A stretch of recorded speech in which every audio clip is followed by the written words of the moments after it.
Manchester United have had a second bid for Joao Neves rejected.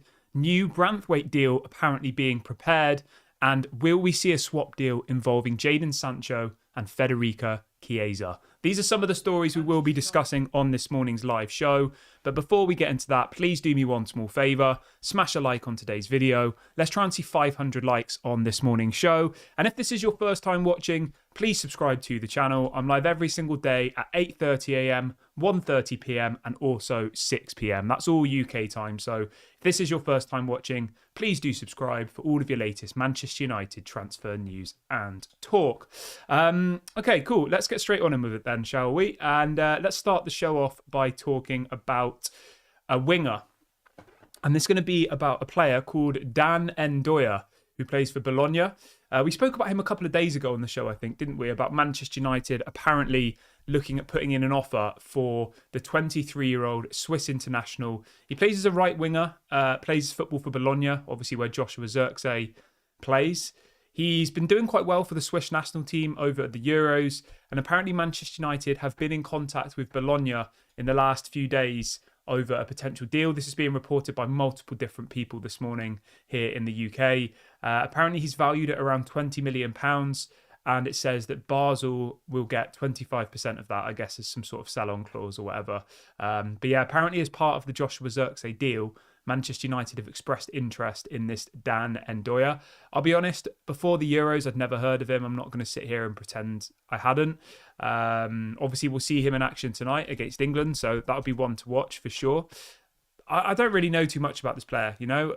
For £20 million, I don't think there's a massive risk there. If Jadon Sancho's going, Mason Greenwood's going, and Pelistri's probably going, then we probably do need to bring in a new winger, don't we, realistically? So £20 million, 23 years of age. As I said, what I've seen of him so far at the Euros, I think he looks like an interesting prospect. But is he going to solve our right wing problems? I'm not too sure, to be honest. I think he seems more of like a squad rotation type player. He does give Erik ten Hag options, though, obviously, with him being able to play across either the right wing or the left wing. Yeah, it's an interesting option. And I think we've been heavily linked to this player because he already has a relationship with Nice. He originally played for Le Sens Sport, which is Nice's Swiss club, I believe. Then he moved to Nice, which is obviously Nice's French club. And now he plays football for Bologna, which obviously has no relation to Nice. But his last two clubs have been clubs owned by Ineos. So yeah, it's interesting. We'll obviously keep you updated on that one. If there's anybody in the chat who's seen this Dan Ndoye before the Euros, you know, anybody who watches the Serie A, let me know what you think about him. Let me know if he's a good player. Obviously we can all watch him tonight at the England match, can't we? And we'll see what happens with that one. Chris says, do you think this is as a replacement for Anthony? I don't know, to be honest, mate. I don't know what's going to happen with Anthony. I honestly think they'll give him another season, not because they want to, but because they don't really have any other option. Like, who's going to buy Anthony? No one will. No one's going to pay his wages. He's on 200 grand a week, and no one's going to want to pay anywhere near the amount of money we paid for him. Remember, we paid nearly 100 million euros for Anthony. I think we'd genuinely be lucky to get back about 30 or 40 million euros, genuinely. So I think we're stuck with Anthony for next season, and we just have to hope and pray that something happens and Anthony turns into the player we all thought we'd bought, because if he has another season like he did last year, his stock price is only going to keep going down and down and down and down. So yeah, unfortunately, I don't think this is a replacement for Anthony. I think this is just another, option to give Erik ten Hag some different options in that attacking area. But obviously, I'll keep you updated on Dan Ndoye as we get some more information on that one. I wanted to talk a little bit about Joshua Zirkzee really quickly. The news this morning is that Manchester United are ahead in the deal for Joshua Zirkzee. It says that apparently Manchester United have moved ahead of AC Milan in the race to sign Joshua Zirkzee, and that an agreement has now been reached with Joshua Zirkzee over personal terms. We also had Fabrizio Romano coming out last night saying that apparently Erik ten Hag has been in regular contact with Joshua Zirkzee over the last week. Apparently he's been speaking to him daily on the phone, talking to him about the project, just kind of reassuring him that Manchester United are going to sign him. Obviously, the Netherlands play Turkey tonight. The information I was given is as soon as the Netherlands are out of the Euros, the Zirkzee and the De Ligt deals will happen. Apparently, both players want to wait until the Euros is finished, which seems pretty strange considering they're not even playing. But yeah, maybe that's why. Maybe they think if they are respectful, they might get some game time. I don't know, because Paulinho already confirmed his move to Bayern Munich, and he was starting every game for Portugal. So I don't really understand that. There are players who are part of their national teams at the moment who have already confirmed they're moving to other clubs. So I don't really get the whole De Ligt and Zirkzee waiting for the Euros to be over. Like it doesn't really make any sense to me, but I guess you have to respect it. Maybe they're just trying to be respectful towards their nation. I don't really know. But yeah, I do find it a little bit strange. We've got over 350 people watching the video live now, which is absolutely incredible. If everyone could do me a small favour and smash a like on today's video. I've set a likes target of 500 for this morning's show.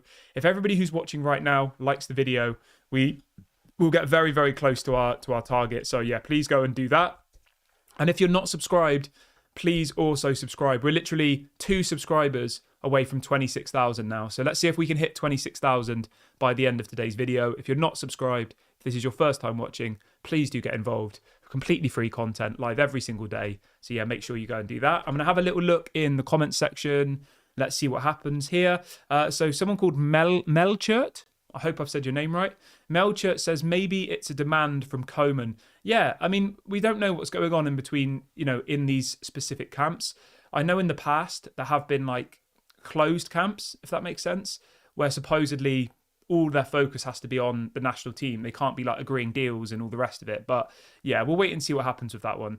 I'm very, very sure that De Ligt and Joshua Zirkzee will sign for Manchester United. I think it is just a case of waiting for the Euros to finish. And, people being like, oh, that's too long and complaining. The final for the Euros is next weekend. It's literally a week away. So, yeah. Obviously, the players will go off on holiday, though, we've got to remember. So, even if we sign De Ligt, say, next week, the players will probably go off on holiday for 2 weeks. So, I don't think we'll see De Ligt until the pre-season tour starts, which is, let me just get you the date. The first game of the pre-season tour is on the 28th of July. So, that's got to be the target. And I know that's a long way away, and I know people are getting frustrated and they're saying, why have we not signed anybody? But the goal has to be to sign Manuel Ugarte, Joshua Zirkzee, De Ligt, and whoever else by the 28th of July, where we play Arsenal in the United States. That has to be the target. We've got 2 other pre-season games before that. We play Rosenborg and Rangers. Both of those are, I think the Rangers game is in Scotland, I think, and the Rosenborg game is it Denmark? I think it's Denmark, I'm not sure. But yeah, the point I'm trying to make here is I think on the 27th of July, we fly to America for 3 pre-season matches. We play Arsenal, Real Betis, and then Liverpool. We need those players on that flight. So as long as we have it done by then, I'm happy. I think if it's not done by then, we can all then get angry. Andrew says, what happened to Manuel Ugarte? Are we still in for him? Yeah, the problem we have, right, is that all the players we want to sign are doing well for the national team in their respective competitions. Manuel Ugarte is playing every single game for Uruguay.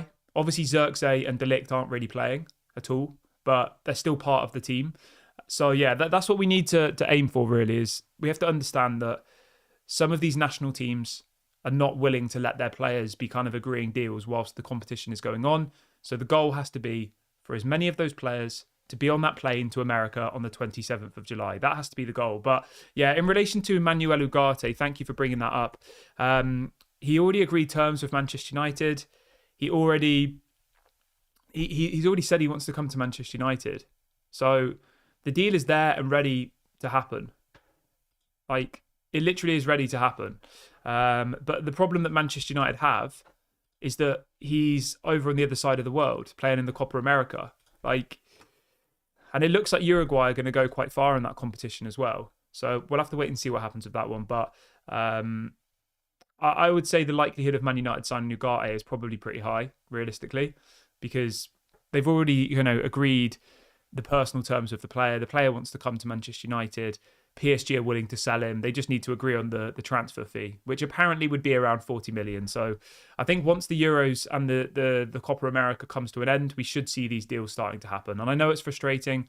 I know people want deals now. But the thing you have to remember is, right, even if we go and sign Manuel Ugarte now, he's not going to be available for like 3 weeks because he's going to finish the Copa America. Then he's going to go off on holiday, you know? So, yeah, I know it's frustrating, but it's not like any of them would be in training on Monday. Remember, preseason training starts on Monday. So, Jadon Sancho, Mason Greenwood, Rashford, Maguire, who else? Wan-Bissaka, Rasmus Højlund, Eriksen. Like, a lot of our first team will be back on Monday. There'll obviously be some players who are missing, like Luke Shaw, Kobe Mainu. Who else? I can't think of any else off the top of my head, but anybody else who's still in the Euros obviously won't be there, but most of our first team will be on training on Monday. Most of them. Casemiro will be there. He's not playing for Brazil. So, yeah, Monday's kind of the day where I expect lots of these players to come to Carrington, to sit down with Erik ten Hag, to discuss their future. And we should start then seeing some players leave and also some players sign. It's always going to be slow in the transfer window when we have a Euros and a Copa America. Always. Like, I know it's frustrating. I know people want deals now. I know people think that Ineos are not doing anything, but my outlook on it is that Ineos are getting all of these deals in place, and when the players are back and available, i.e. they're back from the Euros, they will go and trigger these deals, which is a good way of doing it. You know, we already know who our targets are. We already know who we're going to sign. It's just a case of waiting until the right moment to exercise those deals. So yeah, that's the situation with that. Moving on to Jarrad Branthwaite. Let's talk a little bit about him then, shall we?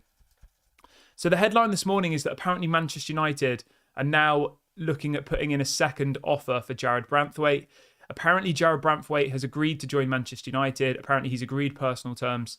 He's told Everton that he wants to go, but he won't hand in a transfer request apparently, which is interesting. Fair enough. He's not going to hand in a transfer request, but he does want to move to Manchester United. He's agreed terms, but there is a bit of a problem with this deal. Apparently Man City are also circling for Jarrad Branthwaite. Apparently they're willing to pay the 70 million. I mean, if they pay the 70 million, they'll get the player. Man United aren't going to pay 70 million. We offered 35 million. That was our first bid, 35 million plus 8 in add-ons, and it was rejected. So there's a massive gap in valuation between Manchester United's bid and Everton's asking price. And apparently Man City are willing to pay the asking price. Obviously, they've got a good relationship with Everton. They bought John Stones from Everton, didn't they? Was it 4 or 5 years ago? So, yeah. Jarrad Branthwaite is there to be had, but they want mega money for him. And it's whether Manchester United think that Jarrad Branthwaite is worth 70 million. I personally don't think he is. Let's do a poll, shall we? Let's do this. Is Branthwaite worth 70 million? Simple question. Anybody watching the video back on repeat, get in the comment section. Anybody watching the video live, obviously get involved in the poll. The question is simple. Is Jarrad Branthwaite worth £70 million? Let me know your thoughts. Give me your reasonings. My simple answer is no. He's not even been picked from the English national team. If he's worth 75 million or 70 million, right? How much is Mark Gahey worth then? You know? Like, Lewis Dunk has been picked ahead of Jarrad Branthwaite for the England team. And I know Gareth Southgate makes some strange decisions, so I'm not purely basing it on that. But in my eyes, there is absolutely no way on earth that Jarrad Branthwaite is worth anywhere near 70 million. He's probably worth 40, and that's being kind. He's had one good season in the Premier League. And that was for Everton, who finished towards the bottom of the table, you know? If he was from, I don't know, Morocco, or if he was from, you know, I don't know, if he wasn't from England, his price would probably be half, wouldn't it? And it's just the classic thing where they slap an English tax on the player because of the homegrown quota thing, because of multiple different reasons. He is a left-sided centre-back as well, which always makes him a little bit more expensive. But yeah, £70 million is absolutely ridiculous. And my stance has always been this. If Manchester United have to pay 70 million to get him, I would walk away from that deal immediately. I'd let Man City have him. If they want to spend 70 million on him, they're welcome to him, because there is no way on earth there is no way on earth Jarrad Branthwaite is worth 70 million. Never. Like, not in a million years. Ruben says if he won't come, then we should just stick with Camboala. Yeah, fair play. I like Camboala. I think he's decent. I would like to see Camboala get some more game time. And I kind of do agree with you. I don't think we can honestly say that, Branthwaite is levels above Camboire, realistically. He's obviously a bit better, but he's not like world class, and Camboire's rubbish. Like, Camboire's decent. We've got over 600 people watching live now, guys. Big ups to all of you. If you haven't liked the video yet, please do that. I've set a likes target of 500 for today's video. If everybody who's watching the video right now hits the like button, we will hit our likes target. The more people who like the video, the more that YouTube will show this video to other people. It's a stupid system, but that's just how it works. So we can beat that system by liking the video. It will bring more people into the chat and allow us to do bigger and better things in the future. And we are now 1 subscriber away from 26k. So if you are new today, please go and subscribe, and let's see if we can hit 26k by the end of today's show. We can definitely do it. I believe in you guys. Let's do it. Okay, cool. So we spoke about Branthwaite. Let's move on from that. Let's now talk a little bit about Matthijs de Ligt. So the headline with Matthijs de Ligt is that apparently he's agreed personal terms with Manchester United on a 5-year contract worth around £200,000 per week, which I've got no problem with. He only wants Manchester United. We reported earlier on this week that he's rejected an approach from PSG, which is crazy. PSG playing in the Champions League, PSG probably willing to pay him more money, but he said, I only want to go to Manchester United. I'm not interested in anywhere else. I'm not even willing to negotiate with anywhere else. I'm going to Manchester United. That's where I want to go. Get me there, which is amazing. That's the kind of mentality and attitude we want. We want players who want to be at Manchester United, and de Ligt is one of those people. So really, really happy about that. Again, like I said a couple of minutes ago, we are going to have to probably wait until the Netherlands are knocked out of the Euros, which could be tonight. They play Turkey.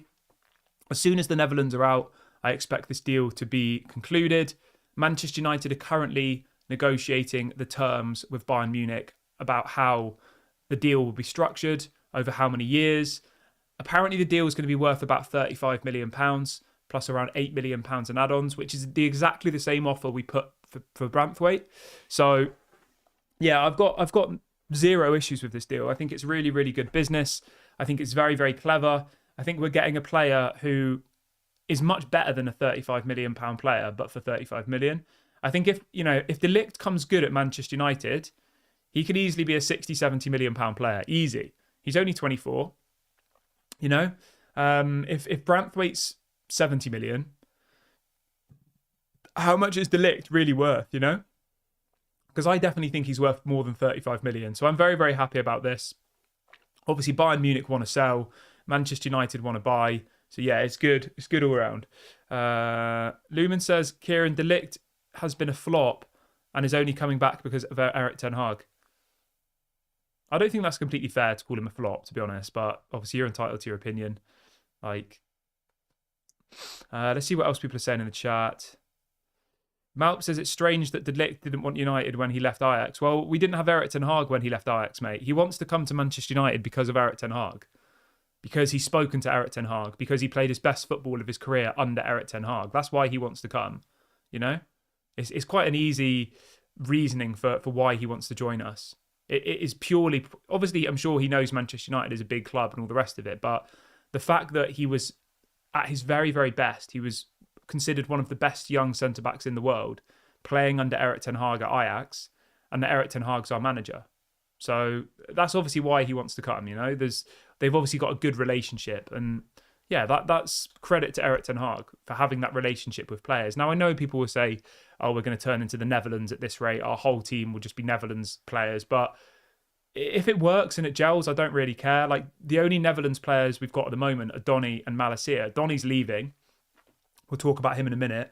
And Malacia is a squad player. So, if we've got Zirkzee, de Ligt and Malacia, is that really the end of the world? We've got Bruno and Dalot, they're Portuguese. We've got, we've got lots of English players. We've got 2 Danish players. I don't think having 3 Dutch players is the end of the world. I'm not going to cry about that. I'm not going to say that, yeah. But you know what people are like. They like to rip on it. Melchert says, you've got to remember that Bayern fans don't want de Ligt to leave. Yeah, that's a really good point. I don't know if anybody's seen this, but the Bayern Munich supporters club have made a petition for Bayern Munich not to sell de Ligt. I mean, that's crazy, isn't it? I don't know how many likes it's got. Let's have a look. Yeah, it says apparently tens of thousands of here we go. Let me have a look at the petition. That's crazy. 35,000 Bayern Munich fans have signed a petition for De Ligt not to be sold. And this only got made a couple of days ago. They don't want De Ligt to go. I mean, why would a Bayern Munich fan be that bothered to make a poll? It says, so I'll read it out to you. It says, we all want Matthijs de Ligt to stay at Bayern Munich. He has proven that he's a world-class defender, probably the best in our squad. There is a reason why he was elected our best player in the 2022-23 season. Furthermore, he is only 24 years of age and has a bright future ahead of him, which he is going to use to fulfill his huge potential. Despite his young age, Matthijs is already very mature and has a great mentality, which will definitely make him a leading figure in defence and probably a competitor for captaincy in some years. His ability to speak English, German and Dutch fluently would help him a lot for that. With 19 years, he already brought Ajax to the Champions League semi-final as captain. Selling Matthijs de Ligt would be an absolutely horrible decision and we would definitely regret it. That's why we use our voice to call attention and that we will not make this mistake. This is literally on the Bayern Munich Supporters Trust page. 35,000 people have signed this petition already. Absolutely crazy. But some people will still say he's a flop, you know? This is the fans of the club that he plays for saying that he should be the captain, saying that he has the mentality to do all of these amazing things. But yet some people in the fan base think that he's not very good. Like, come on. These people watch De Ligt every single week and they're saying they want to keep him, you know? So, yeah, I'm excited about it. I really, really am. Let's see what else people are saying in the chat. So, yeah, just to be clear, it's not United fans protesting the deal. It's Bayern Munich fans protesting that they don't want him sold. That's the truth of the situation. The Man United fans aren't protesting. Okay, right, let's move on from that, though. Obviously, let me know your thoughts in the comment section about Matthijs de Ligt. Do you think he'll become the player that we're all hoping for? Let me know. I'm really happy about it, though. I know I've said that a couple of times, but I just want to end that section of the show on that positive note. Okay, where are we now? Okay, let's move over to Jadon Sancho then, shall we? So, Fabrizio Romano came out last night saying that apparently Juventus have put Federico Chiesa up for sale this summer.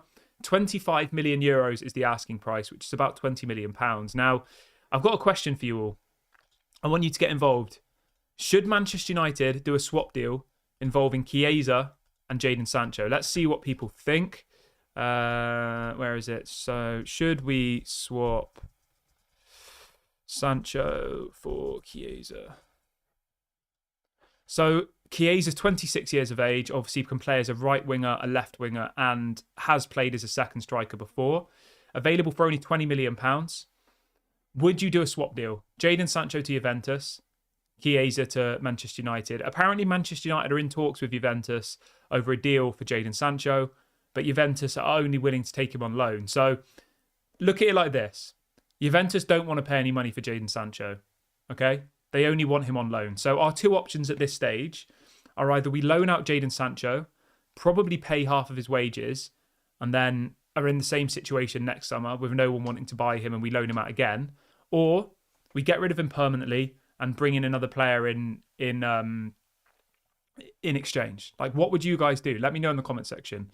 I think Jadon Sancho is probably a better player on his day than Chiesa, but I think we're in a very difficult place with Jadon Sancho. Nobody wants to pay the money for him. Nobody wants to pay his wages. People are willing to only take him on loan with us paying half of his wages. I mean, it's a terrible, terrible situation to be in. So for me personally, if there is a genuine option for us to swap Sancho for Chiesa, I think it's a no-brainer, to be honest. Chiesa's only got 1 year left of his contract, so Juventus want to sell him now. He doesn't want to sign a new contract at Juventus, so they've got themselves in a bit of a difficult situation as well. I'm just having a look. So on Transfer Market, it says that Jadon Sancho's value at the moment is 30 million euros, and it says that Chiesa's value is 35 million euros. So I think, being completely honest, it probably is a fair swap. And the other thing we have to consider is, if we loan out Jadon Sancho for another season, right, and he comes back in 2025, he will then only have 1 year left of his contract. So his resale value will be literally nothing. He's got 2 years left at the moment. This is our opportunity. Another loan is pointless. It doesn't help us. It doesn't improve our situation. So yeah, for me personally, I would do the swap deal. Obviously, if there's a club willing to pay money, I would rather do that. But the reality of the situation is there is nobody wanting to pay any money for Jadon Sancho. Nobody. Dortmund don't want to. Juventus don't want to. Like, nobody's going to give us any money. So, yeah, it's really, really annoying, I know. But again, Manchester United got ourselves in this situation. If he wasn't on such high wages, there'd probably be a whole host of clubs wanting to buy him. But because he's on 250k a week, nobody's going to want to pay that. The only real option for Sancho is Saudi Arabia, but he doesn't want to go there. So, like, yeah, we're going to have to make a bit of a compromise here. And I know it's frustrating. I know some people don't think that Chiesa is that good of a player, but yeah, we don't really have much of an option. Somebody's saying that apparently Chiesa has attitude problems. I mean, so does Jadon Sancho. So, yeah, swapping one bad player for another bad player, I guess, isn't it? Yeah. It is what it is. We've got over 700 people watching the show live now, guys. Big ups to everyone who is here in the chat this morning. If you haven't already, please smash a like on the video. I've set a likes target of 500. We're about halfway there, so make sure you go and do that. And we're still now only one subscriber away from 26k. So if you haven't subscribed yet, please do that. It's completely free content. It doesn't cost you any money. I'm live every single day at 8:30 a.m, 1:30 p.m, and 6 p.m. UK time. So if this is your first time watching, please do subscribe. It doesn't cost any money. Completely free. Get involved. Okay, let's move on to Joao Neves. Obviously, Portugal were knocked out of the Euros last night. Yeah, it was a pretty unlucky game for Portugal, wasn't it? And do you know what's mad, right? France still haven't scored an open play goal yet, and they're into the semi-final. They've scored one goal, and it was from Kylian Mbappe penalty. All of their other goals have been own goals. Imagine if they go on to win the Euros. They've got to the semi-final without even scoring a goal. That's crazy, absolutely crazy. I know they've had some own goals and all the rest of it, but they haven't scored a goal from open play in 5 games. They've had one penalty.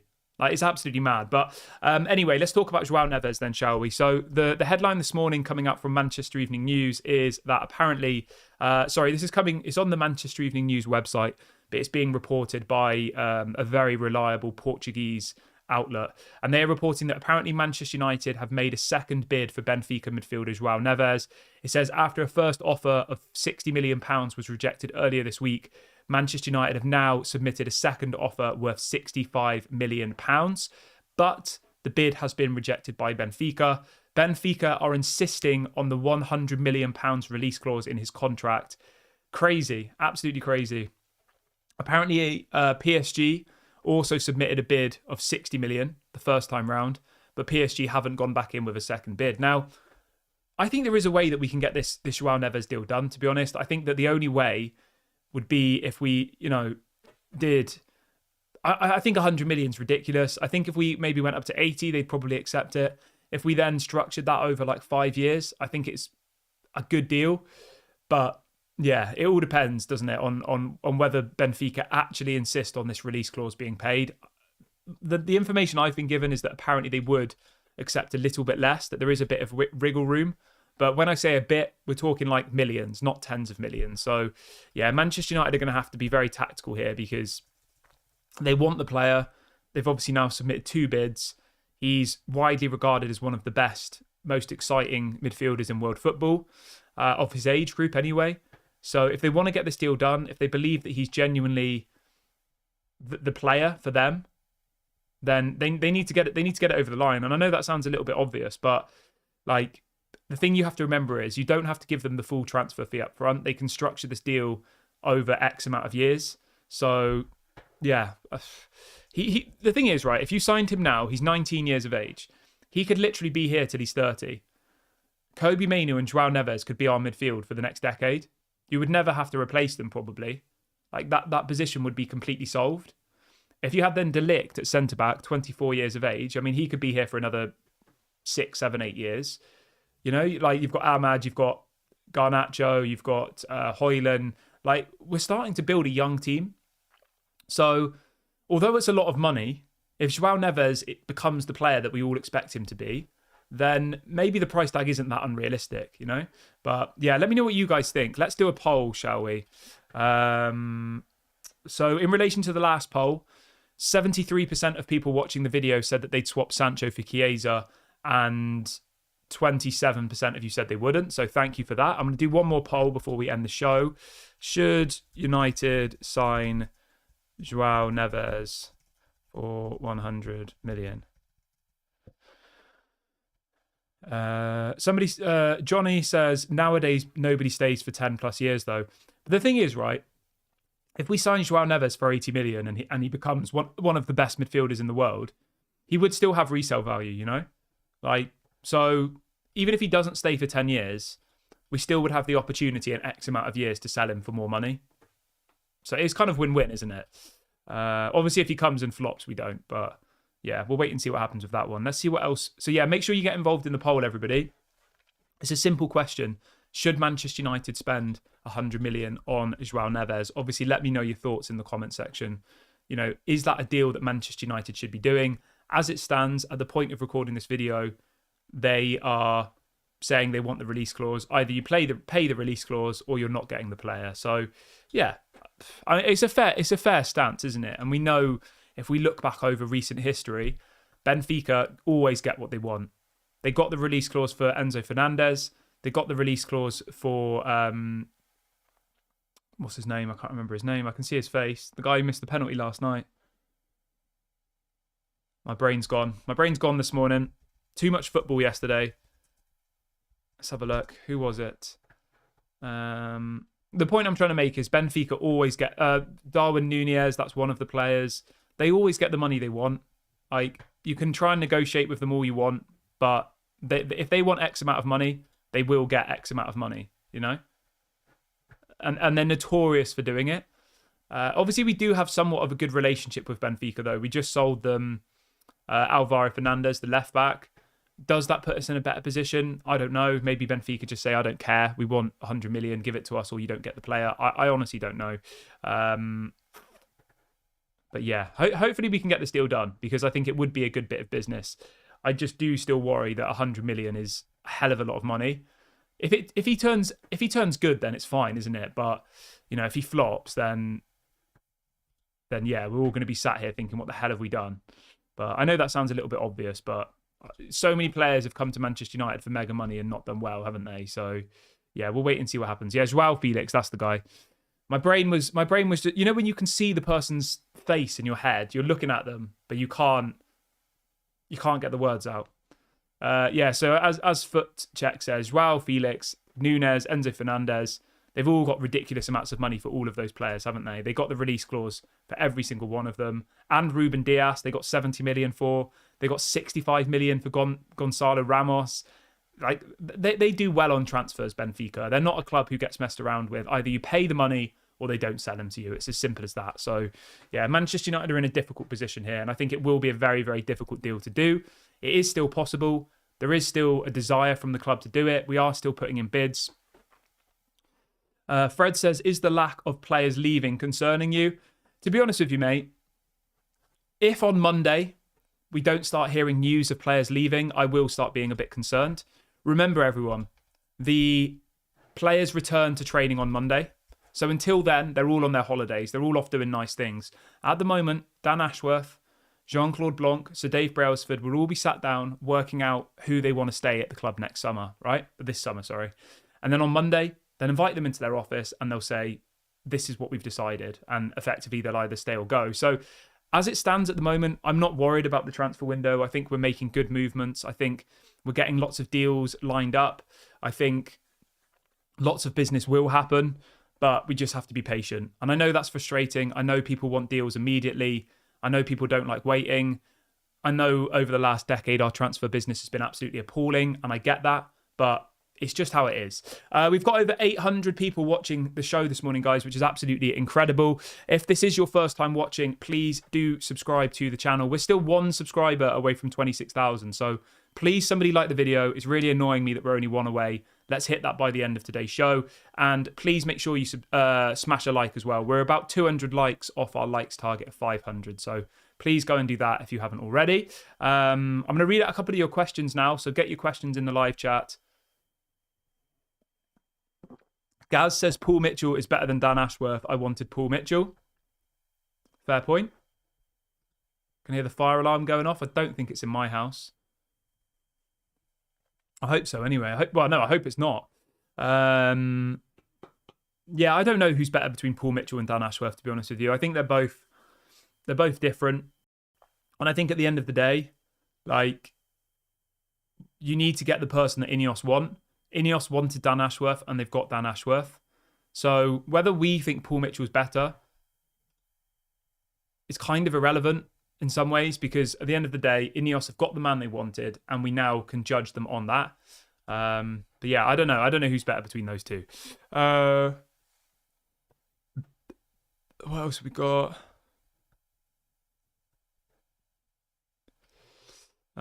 Josh says Sancho swap deal with Chiesa is a fair deal. Yeah, I think so. I mean, we did a poll earlier on in the show, and 73% of people said they'd swap Sancho for Chiesa. So yeah, I think it's a fair deal, to be honest. But obviously, if you disagree, let me know your thoughts. Barney says, is there any news on Anthony's case? No, I haven't heard anything about that, mate. Nothing at all. Mila says, Kieran, how much do you think United's summer budget is? Nobody's talking about that. I would say it's somewhere around 100 million plus player sales. That's usually the amount of money we have in a transfer window.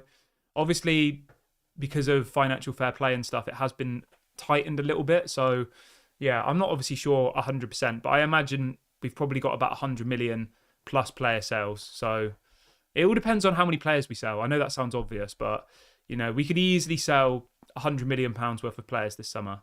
Easy. People are saying that Ruud van Nistelrooy has been confirmed.